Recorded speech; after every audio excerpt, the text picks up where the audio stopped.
ఉమ్మగారు ఈయన పార్టీలో చాలా టాప్ లీడర్. పార్టీ కష్టకాలంలో కానీ ఎదుటి అటాక్ చేయడంలో కానీ అన్ని విధాలా కూడా ధైర్య సాహసాలతో ఎదుర్కొనే వ్యక్తి. మాజీ మంత్రి, ఇరిగేషన్ శాఖ మంత్రి చేశాడు. కనీసం ఆయనకి ఎమ్మెల్యే సీటు కూడా ఆయన సీటు కూడా ఆయనకి లేదు. ఇప్పటికీ ఇంకా ఏ అవకాశం రాలేదు ఆయనకి. అయినా కూడా ఎక్కడైనా ఏమైనా గొడవ చేయడం కానీ, రప్చర్ చేయడం కానీ, లేకపోతే పార్టీని విమర్శించడం కానీ ఎక్కడైనా ఏమైనా ఉన్నాయా? మరి ఎందుకు కనీసం ఎమ్మెల్యే కూడా కాలేపోయాడు ఆయన? ఎందుకు ఆయన ఎమ్మెల్యే సీట్ను కూడా వేరే వాళ్ళకి, ఆయన ఆ సీట్లోంచి లెగిసి వేరే వాళ్ళకి అవకాశం ఇచ్చి ఎందుకు ఆయన సైలెంట్గా కూర్చుని ఉన్నాడు? కమ్మోళ్ళకి దోచిపెట్టేస్తున్నారు చంద్రబాబు నాయుడు గారు అంటారు. ఎలాగండి?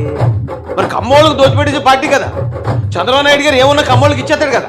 మరి ఇచ్చేసినప్పుడు ఆయనకి ఇచ్చేయచ్చు. ఆయన పార్టీ కోసం పనిచేసే కమిట్మెంట్ ఆ స్థాయిలో ఉంటుంది. మరి ఎందుకు ఇవ్వలేదు?